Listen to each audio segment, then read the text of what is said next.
I'd like to give you a very warm welcome to our first ever SoundCloud Creator Forum at ADE here in Amsterdam. It's the first time we're doing it in Europe. SoundCloud really empowers creators to share and upload their music on a global scale.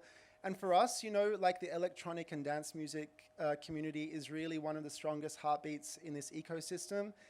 And it really is for that reason that we're here with this 3-day experience so that you can network, connect and be educated and hopefully learn some really valuable tips and take them away with you to help you along in your musical journey. So I would like to very much welcome our guest today. We have the lovely Machine Woman. Hello. We have Alex, also known as Kiwi, and we have the lovely Violet. She's come all the way from Lisbon. Hi, everyone. Hello. Hello. Is this your first ADE? No. No. Yes. Ah, nice. Yay. It's pretty cool that we all come from different countries, yet here we are together in Amsterdam talking about music. Very cool. It's pretty dope. Yeah. So I thought we could start off maybe with each of you doing a little introduction about yourselves, where you come from, what you do, the labels that you run, that kind of jazz. Sure. Maybe we start with you, Ines. Hi, my name is Ines. I make music and DJ under the moniker Violet. I run a label called Naive. I also started a radio station along with Photons called Radio Quantica that is basically an online community radio station for mostly local Lisbon people, but we're kind of branching out to collectives all over the world, from Canada to Berlin to the US. I also am involved in a party called Mina in Portugal, in Lisbon, and sometimes, for example, this weekend it's happening in Porto, and it's a queer party that's sex positive, and it's a feminist party with a feminist door policy and safer spaces policies. And yeah, these are my main activities. I don't want to take up much time. Sound very busy. That's good. I'm nowhere near as cool as that. I DJ as Kiwi. My name's Alex. I also make music under the same alias. And I also run a sex-positive, queer-based, but also quite mixed kink party in London. And it's also a record label. And we release collaborations. And that's basically me. I think that'll do.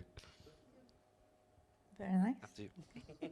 I'm Anna. I produce music and play on the name Machine Woman. That's one of the names. I have a few different names. I've been making music since, electronic music maybe from 2010. And playing professionally maybe last 3-4 years. And I have a record label, Takeaway Jazz Records, and I'm also very interested in music business side and also telling younger artists about the rights and how to achieve specific goals. That's my kind of passion. Share my experience with other people, but I like experimental electronic bass music, also like tech house. Everybody knows. Everyone knows. She makes it very known. Yeah, and at the moment I'm in Milan. I live in Milan, and I just started the first Ableton user group in Milan, and trying to encourage local activity and people being involved. I guess that's me. Nice. Well, we're going to cover a very wide range of topics today with regards to community and artist collectives, but I wanted to start off with a couple of SoundCloud questions because I know that you're all quite active on SoundCloud and have some stories to share there. So first question I have is, people often don't realize the power of SoundCloud to connect individuals and artists to collaborate together and to connect with each other, but actually it's like a real weapon. And I'm just curious if any of you have any stories about connecting with other people in the industry or artists on SoundCloud, either now or back in the early days. Definitely. I've made most of my music friends on SoundCloud, and this is very true. So before SoundCloud, I was using MySpace because I'm old. So Yay. that was also very important for me, and I made a lot of friends on MySpace, and I kind of got connected to my local community a little bit through MySpace. You're not supposed to talk about rival. I know, but I want to tell the story because I don't think it's a rival anymore. I think it's okay. I mean, They're dead. yeah, exactly. They don't really, yeah. And so it all started with MySpace, but I think it got a lot more interesting when SoundCloud came along, and I think I was a very early adopter. Maybe you can check it in your database. But I started my SoundCloud account in 2008. That's why I have like just the /Violet, because like everything Yeah, was you have available. there are so many violets on SoundCloud, and you I have know, like honey. the most rare like URL. I was very early because I did RBMA in 2008, and someone told me there's this new platform. It's called SoundCloud. You should really check it out. You can upload like an hour of music. At the time, it was like, whoa, an hour? That's crazy. So we were all very excited, and yeah, I made a lot of friends. And I think one of the questions that we talked about beforehand was like, you know, important people that I got in touch on SoundCloud, and that did happen.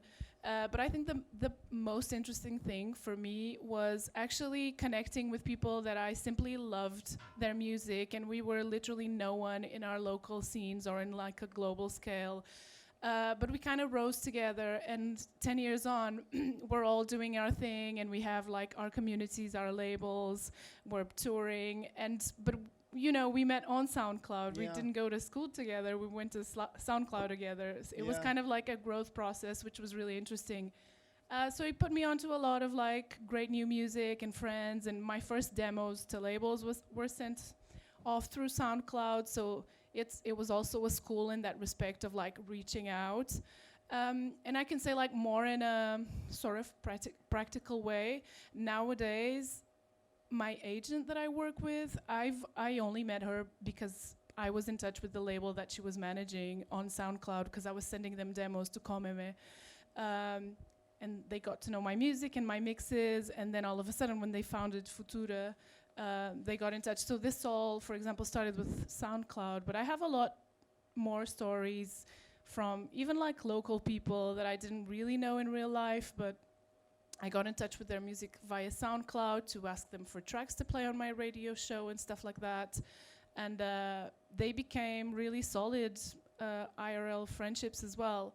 Although I don't value necessarily those more than the online ones, I still have like SoundCloud only friends. But yeah, it really was an important platform for me.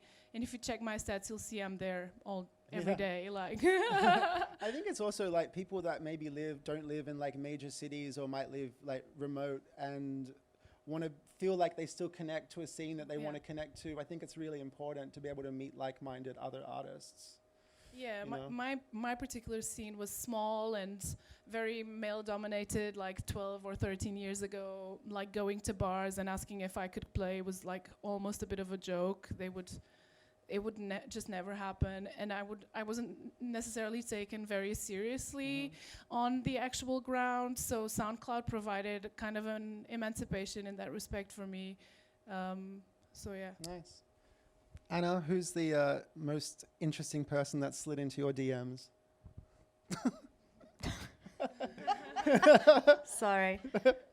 No, I think the question should be like, who do I slide into, you know, the DMs of other people? You know, but that's usually me. I'm the protagonist in the situation. Like, seriously, anyone who's like accept messages, I'm like, hiya. I don't know anyone. It's kind of maybe to answer your question about how SoundCloud like influenced a career. It started very early on, since I uploaded the first track when I was playing in a band, and uploading it, and within like a day it had like something like 500 plays, and I was like, what happened? I don't understand. And there's people like coming from, and in that days it was bloggers looking for tracks, and they blog it and then they put it on, and it's actually like I saw the power of the platform like pretty much straight away from the first track I uploaded on SoundCloud. And then later on, as well as my musical taste have developed further into electronic music, rather like experimental stuff, I was contacting other people like labels to say like, like Peter Manifield. I wrote him and said, really like your stuff, and just send him like a demo as well. I never expect any like return, because to me it's not like, oh my god, did he check my sound and stuff. Yeah. It's like, okay, well, I write because I like his stuff, and maybe he'll like mine, but it's cool. And he wrote back like a few maybe weeks later and said, have you got something else? And I was like, yeah, send it to him. And like other record labels as well. So it was like me searching for the sound I like, and being visible, like liking, reposting, and all the results, everything what happened in my career is like due to SoundCloud. Like everything, like all the labels come from SoundCloud, bigger labels come from SoundCloud. Like the person who signed me to Ninja Tunes, he was playing on the name Photo Machine, and I found him because I really love Actress, and it was recommended somehow. Photo Machine, I checked out the music, and I was like, I absolutely adore your music. Send a message a few months later, reply and said, oh yeah, okay, cool, do you have any more demos? And like a year later, I was doing release, and I was just, I didn't even know he was A&R for Ninja Tune at the time.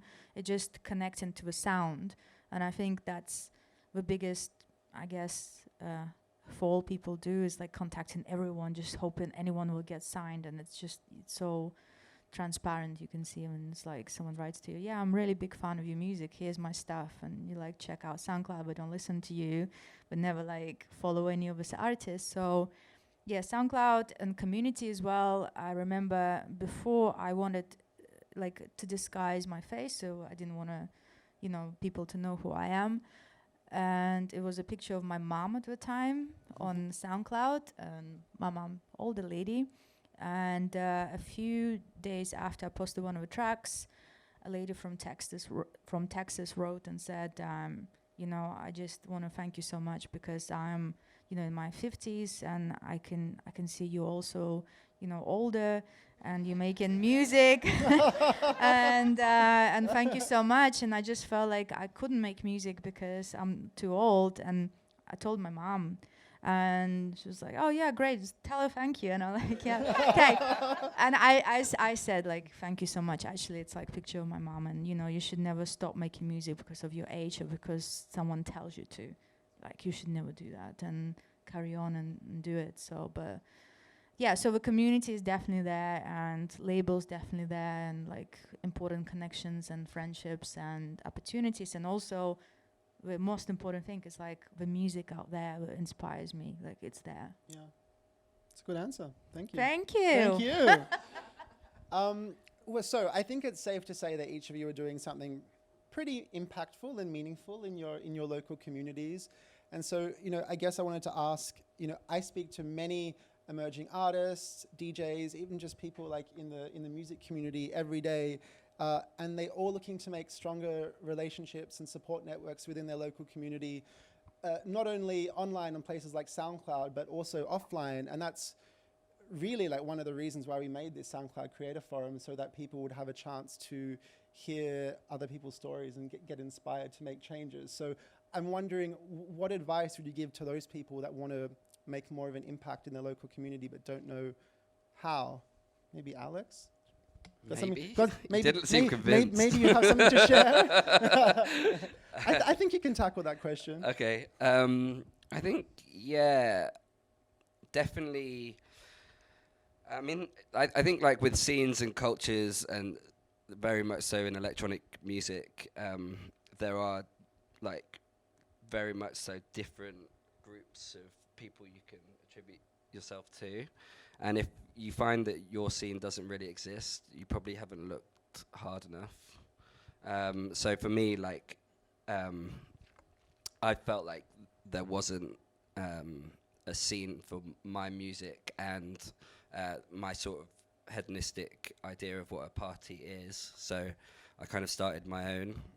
And I think it's really offline connections that can create a group of people that you can feel supported in that, and you can establish your own scenes. But doing that purely online, kind of, you end up, it can be a bit fractured. So I think making offline connections is super important in that. And yeah, having like a really strong base and support network of friends is really how I've managed to achieve what I've achieved with Crossbreed. Nice. Yeah. Ines, I might also ask you the same question because, I mean, listen, like the New York Times like wrote about you, and Mickey Blanco said you were the most impacting person on the Lisbon scene. So you're getting like some serious boxes ticked there. So what would you say to people who, because you have actually made a really strong impact on the Lisbon scene. So if somebody feels like they're not connecting to their local scene, is it just about getting up and just doing something, making a start? Yeah, exactly. I think it has to do with actually building community, because a community can exist but not be organized and be very fractured. So I'm like bell hooks into the idea of building community and building bonds of love between people. So I think the way that I see that worked best was, online and offline. So getting people together and working towards a same goal. So having something that they can actually have a compromise to. For example, the radio station, when we founded it and we involved, at first it was 70 people from all over Portugal, different artists. Some of them we contacted online, some of them were our friends. We were actually in London at the time when we started this radio station, although it was dedicated to mostly the Lisbon community.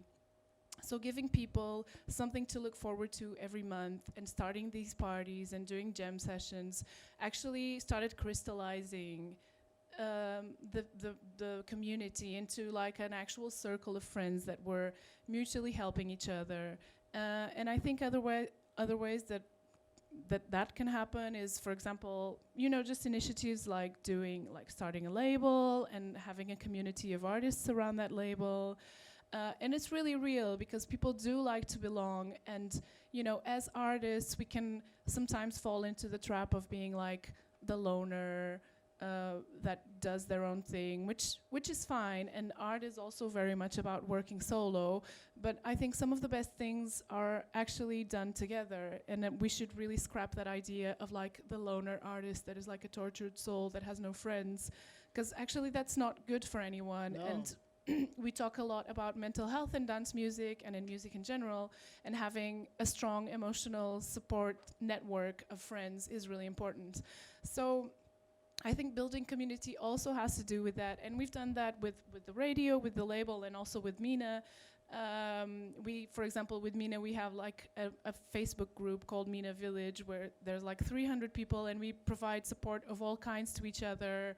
Like when we're traveling to other cities and we want to meet people or want to stay with someone or want to see what parties that have the same values that we are looking at, that we want to go to. So we get tips from each other, and we sort of form this emotional support network, and also just tips and tricks and stuff that you can do. I think another way of doing this, and stop me if I'm talking too much. No, please. You're saying everything I wanted to say, Go but ahead. didn't say it well enough. Because you can go on and on, right? Because there's so many ways of doing these things.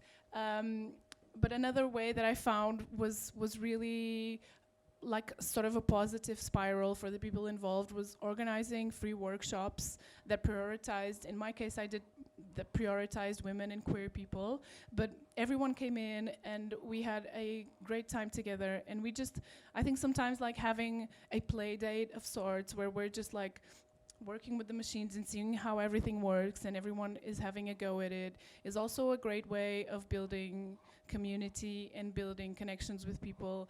And even if we think in a super, I'm maybe talking about the more personal ways in which a community can really help you thrive. But even if you think in a purely strategic point of view, like building a group of people that can work together towards a goal and have more bargain power, have more connections, have a bigger network to fall on, is just something that's really smart if you don't want to look at the rest of it.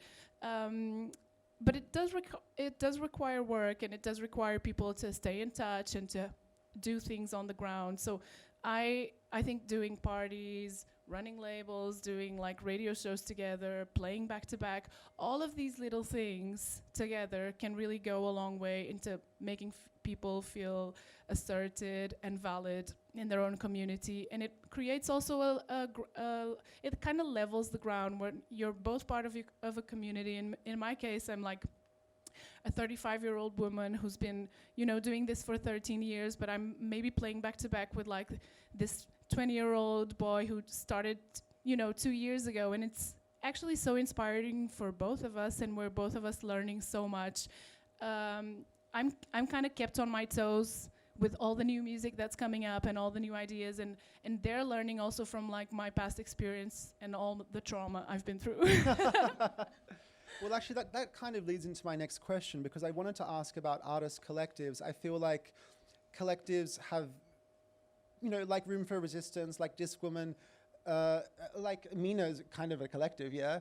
I feel like they've been on the rise, and I feel like they're making more of an impact on the scene now more than ever. So I guess my question was, what do you feel like those collectives give to the people that are involved in them? Is it the same as what you were talking about? I think for me, what really surprised me was if you actively give someone kind of a home that maybe they've not felt connected to a group before. It's amazing how enthusiastic and excited they can be to get involved in more things and also to contribute their own ideas. So yeah, like just literally by creating a hub or like a small community, you can save people from so many, from like just becoming like, people become so saturated and so bored, especially in London with like life. And there's so much going on. As soon as like you give them like a community of people that they can like grip onto, like the amount of creativity and friendship and love that comes out of that is amazing. So I think for me, like that's been a huge part of this whole journey, and I didn't really think about that as a outcome. Yeah. I mean, even like one step further, like to, artist collectives allow their members to share resources with each other. I might have a Moog, you might have like a microphone, like whatever, but people feel connected to a point where they can support each other and maybe collaborate, throw parties together, or like collaborate as artists together, or like remix each other, and then it becomes a place where you all kind of like grow artistically together, and it gives you, it makes you feel like warm in your heart, so you're not like sitting at home like behind your computer making a song and feeling disconnected. You get to sort of like share that experience and along the way with other people. That can feel quite nice, I imagine. Yeah, like as artists, we definitely feed off each other constantly. I've never made a record solo in that sense. I always work with engineers, and that's just because on my own, I get inside my own head. When I have like that outlay for communication and creativity, I'm so much more productive. So just on like a really basic sense like that, working together is everything. Yeah. Yeah. I was going to ask you about your party, because the ethos of, or the mission statement of your party, I think is something like almost everything in this good in this world comes from some form of collaboration. Yeah. Is that right? Yeah. I memorized that. Yeah. Just for you. Exactly. Like, doing things alone you can do really great things alone, but really you've not really actually shared it with anyone. And I mean, music's a strange example of that not being true, but yeah, like when we work together, we can feed so much better off like ideas and bounce things backwards and forwards. And I just think not just creatively, but in terms of putting a party on, there's so many other people at play, whether it be like the bar staff being great or the lighting guy. Like you've got to work with so many different people on that to create something special. So acknowledging that and making it a thing rather than just taking little like people for granted is a big part of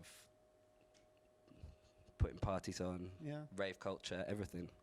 Speaking about your party, I would love for you to talk about Crossbreed and explain to everyone what your party is and everything about it.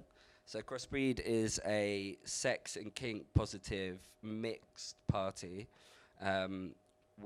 It's queer, but we also really welcome straight people, and we think that in this day and age, the gays and the straights can all play together. It is music focused. Every party we do, it's a collaborative effort between two artists. So usually I play with another artist all night, not necessarily back to back, but we don't do set times. And yeah, I mean that's kind of it. There's a big community of people. We take safety super, like really importantly, but it's also very inclusive. So we don't vet the party before the door, so you have to make an effort in terms of dress code to get in, and you have to behave yourself and follow our rules. But if you do those things, anyone can come. Yeah, that's kind of it. And how do you think it's been received on the London scene? Like, it's quite unique to the London scene, right? Yeah, I think so. Like the fetish community and the music community don't really collide very well in London. They do more so on the gay scene. But yeah, I'm kind of. I think Crossbreed's really the first that properly mashes the two up properly, and it's been received really well because I mean, in other cities, in Berlin, for example, it's just normal. It's like you don't have one without the other. So yeah, I've had a good reception, very good reception, better than I could have hoped, which has been really nice. And how do you folks deal with, like, how do you deal with like any negative feedback? I guess at any time when you're trying to make not even make an impact in your community, but do something different that maybe hasn't existed there before, or is just different to what's happening at the time. How do you deal with that any negative feedback that might come your way? Well, honestly, I haven't had any from anybody that's been anywhere near the party. Like I've only had positive feedback from anyone that's involved. The only negative things I get are from people already on the scene that haven't been. So like a lot of people on the fetish scene think that the parties need to be quite exclusive in order to keep them safe. And I kind of think that we can, if we communicate well and we market it right, we can keep it really safe and be inclusive. I think also just people that are a bit long in the tooth and think sex and clubbing shouldn't be a combination will always have their reservations. Sure. But I don't really care about those people. Well, actually, I do really care about them. I just want to educate them and get them into a place where they see that it's really normal and beautiful. But equally, I'm not so concerned about their criticism. It's always coming. Okay. I want to talk a little bit more about safe space parties, because I think a lot of people are interested but maybe don't fully understand what that means. Ines, maybe you want to talk to that? Yeah, I can try. I mean, it's a tricky one because you can never guarantee that your party is completely safe. But you can definitely set that intention and do a few things to really help it and to be mindful of what can be happening in your party. And being humble and doing the best you can, I think, is the best way. So basically, what for me and for Mina, our collective, what we do to make our party safer goes through two different little subjects that you can actually act on. So I think one of the important ones is having a door policy. It's not the only way, but it's the way that we do it that we think helps. So we have an RSVP only party where people have to apply in advance, but they don't have guaranteed entry. And then we have a team of women and queer people doing the door, mostly. And we are mindful of who are we letting into the party, and we are more and more in touch with our public, and we kind of know them, you know? Mm-hmm. So when someone is new, we tell them about the party, tell them that this is a queer party and that you have to respect everyone next to you, ask for consent if you want to, you know, engage in any way with people. We talk about, you know, our team of harm reduction and our Ravers Care Corner, where we have like some bananas and cereal bars and, you know, magnesium and water. And we talk about all this and our non-gender toilets, and we kind of we're trying to we try to gauge what people, feel about this and how they feel about the idea behind the party, and then we let them in. So I think that's setting that intention at the door, and we also have a poster saying we have a feminist door policy. No means no. And I think that sets an intention that, if people aren't up with these sort of ideas and these sort of worries and anxieties that we might have with our party, then in that moment they will probably be like turned off and don't want to get in, which is great. So that's one way of doing it. And then we obviously we're a team. The core team of Mina is like 15 people, but we work with a lot of like different friends in the venue to make sure that everyone has an eye out for anything that might happen, from people being, partying too hard, and providing care and looking after these people. And this has happened a lot in the past too. Actually keeping also an eye on any sort of harassment that could be happening from, because a lot of people that come to Mina in particular, they will also come like in your party, maybe in fetish wear or like in an amazing like drag outfit. So we're always on the lookout, always as well, for those people. So we kind of all the team is very mindful of this throughout the night. Another way that we try to make our space safer for people is also through the lineups that we program. So we try to transmit this idea that we want to see in the public and in our philosophy in the way that we program the night. So we try to have a lineup that is as diverse as possible, with trans people, women, queer people, people of color. So that's another way of setting an intention, and details like having neutral gender toilets so that no one feels left out and no one feels nervous when they go to the toilet, and that someone will call them out, hey, you're not a boy or you're not a girl. Do you know what I mean? So this is another way. I feel like there's plenty of ways, and also like briefing the staff of the venue that you're working with, because most venues will just be catering for a cis straight crowd that is, in their mind are, the norm, which really shouldn't be there, should not be a norm. So yeah, I think all of these different things can go a long way, but are guarantee of nothing. So, and we should be humble and just keep learning from our ravers and from our friends and see how we can get better at it. Yeah. Just to echo a couple of those things, we like things like having somewhere where you can go and talk to a member of staff and feel safe. We do a similar thing. We have like a wellness sanctuary. People can make cups of tea. You don't have to talk. You can just take a sec. I love check out. Right, exactly. Just somewhere where we can take a breath. In London, we don't really have much like chill out space in nightclubs. I think they're really important to nightclubs. And also we do this thing where we have, I have maybe like 30 to 40 of our crew friends who are all volunteers, who all wear armbands. So no matter where you are in the club, you can always see someone. If you need to report someone harassing you, if you've just got too high and you need like someone to just look after you, there's always someone around.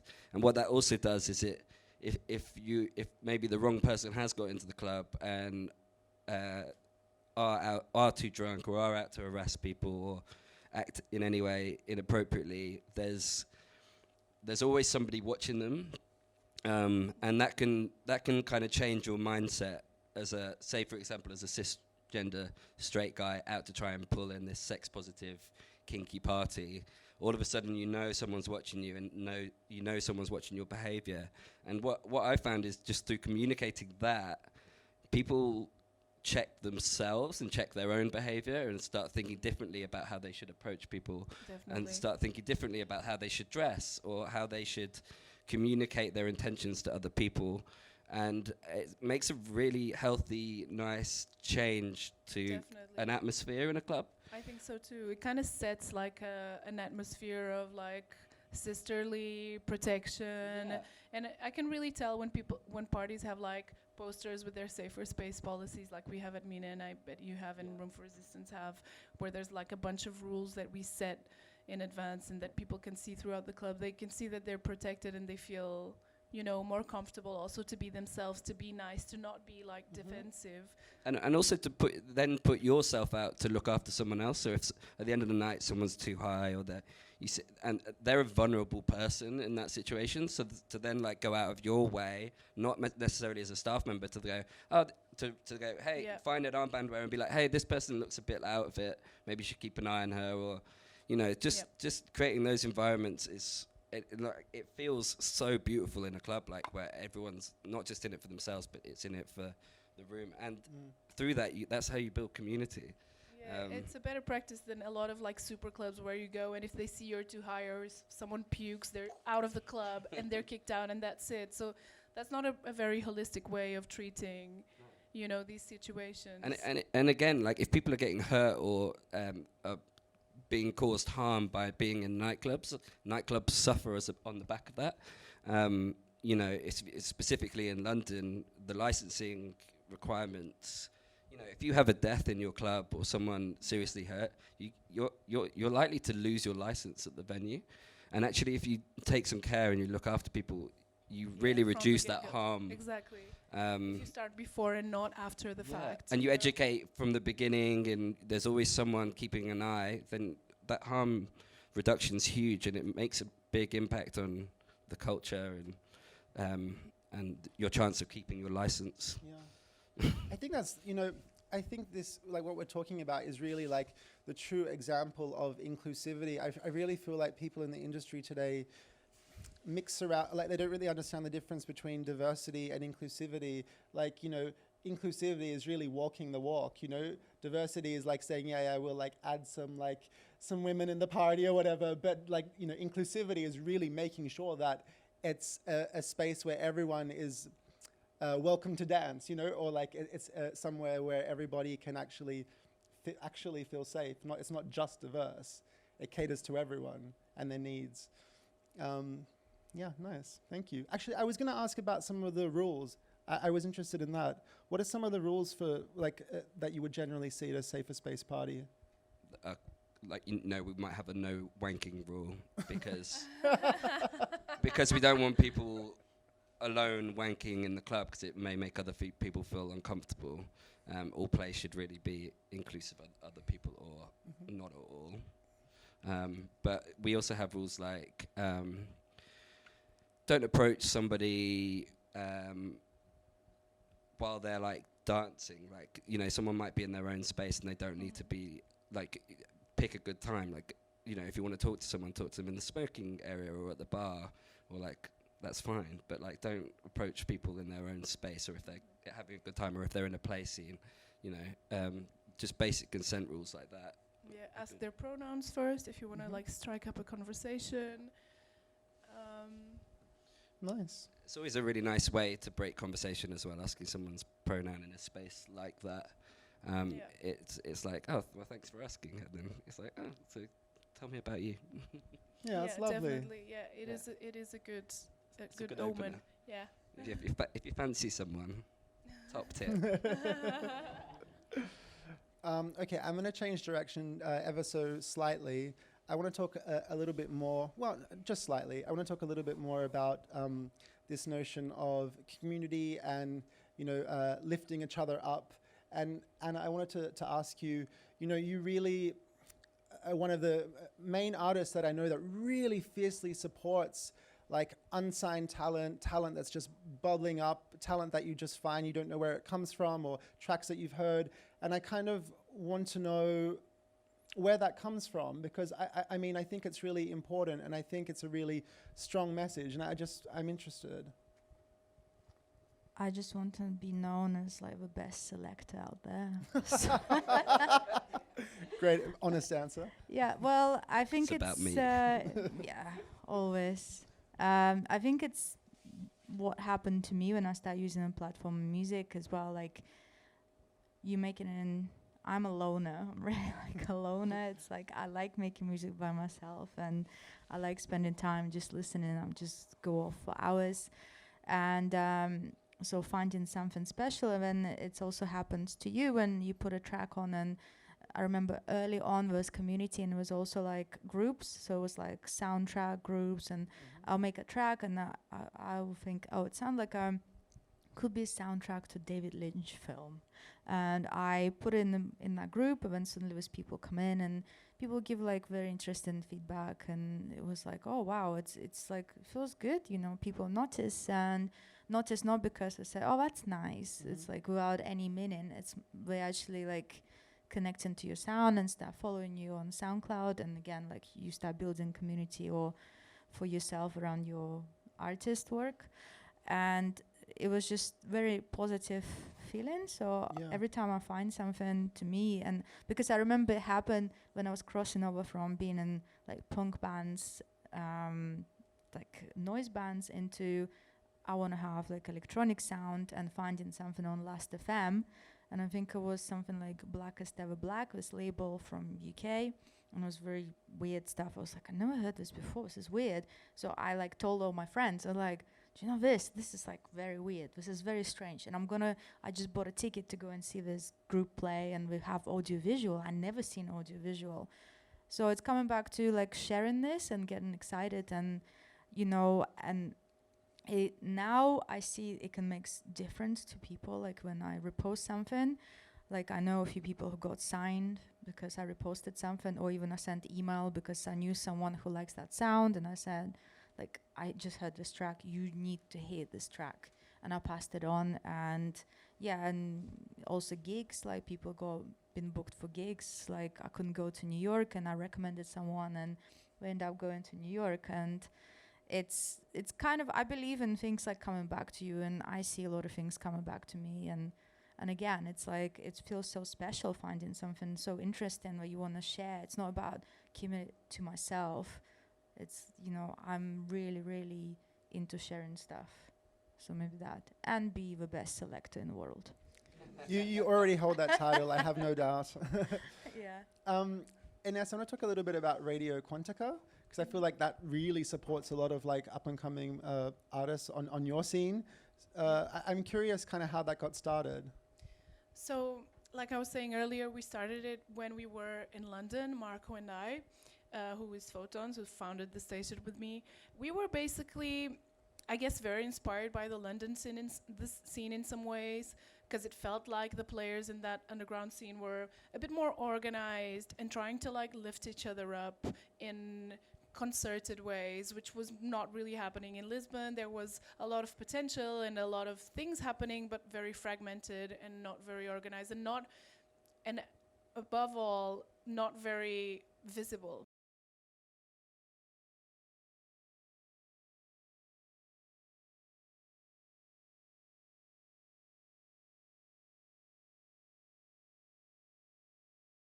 Inspired by radios like NTS and even RINS. We started Radio Quantica with the help of a few friends. At first we were 70 people, and we kind of, from our vision, which is always, you know, subjective, but our favorite artists that for us were doing the most meaningful and relevant work. And what was beautiful was everything kind of developed naturally into a much bigger community where we're 150 people now doing shows in the radio. Yeah, it's really big. So what happened was, through, you know, picking these people, and obviously they have 2-hour slots, so a lot of the time they will have a guest on their show. And a lot of these guests were amazing and brought, you know, new ideas and new music to the station. Some of the shows are actually talk shows, so some of these ideas that came about were also to start a show about whatever you like, about politics, about the art world. So this happened, and we kind of became a bigger family through mutual connections and guests. Also, obviously, as the founders, you know, as the time passed and Marco and I kind of decentralized also like the power to invite new people, obviously, and more people, you know, suggested also friends that they had. And we, with time, what also happened was decentralize from Lisbon and try to integrate crews that didn't necessarily have a radio station that they fully were on board with in their hometown, or that it was non-existent. So we have collectives like Room for Resistance doing their show on the station, or On Earth, a couple of girls from Canada who run a really interesting party, or the In Training crew originally from Cleveland with Kiernan Laveau and Father of Two. So I think this also kind of like made the community not just bigger, but also more tight-knit in the way that they feel that they belong. So yeah, this is how it happened with Quantica. It's funny because of Quantica, Mina started in a way, because Maroom, who is like the person who had the first idea for Mina, was actually a guest of one of our beloved broadcasters, Varela. So also that space obviously created a lot of synergies, because we obviously didn't have money or staff, so it was us doing the studio managing and the studio assisting. So we would run into a lot of artists and, you know, get into talks. So this sparked a lot of different things. I guess like labels and collectives started also because of Quantica. So it didn't only aggregate, it also like potentiated new things that we, you know, that run free and are doing their own thing completely separately from Quantica, but are kind of like composing this mosaic of really interesting things that are happening in Portugal and elsewhere. But yeah, collectives like Mina happened also because of the existence of Quantica. And with Quantica, we also started something really interesting this year, which is gathering all these different collectives that we think are so have such emancipatory power in the local scene, and we put them all together in a small festival where everyone has a lot of say in what's going to happen, and we curated a 2-city festival with all these collectives, just to also showcase how important the collectivity is in music, and how like it's not by chance that historically everyone gains a lot more insight and, you know, security by working collectively. So this festival called Ano Zero is also like a mirror of that. It's a collective of collectives. Wow. Yeah. Okay, so we're going to wrap that. I hope you learned a lot, and yeah, get out there from you know, either online or offline, and start making some connections, because you never know what might just happen. Thank you. Let's give everyone a round of applause. Yeah.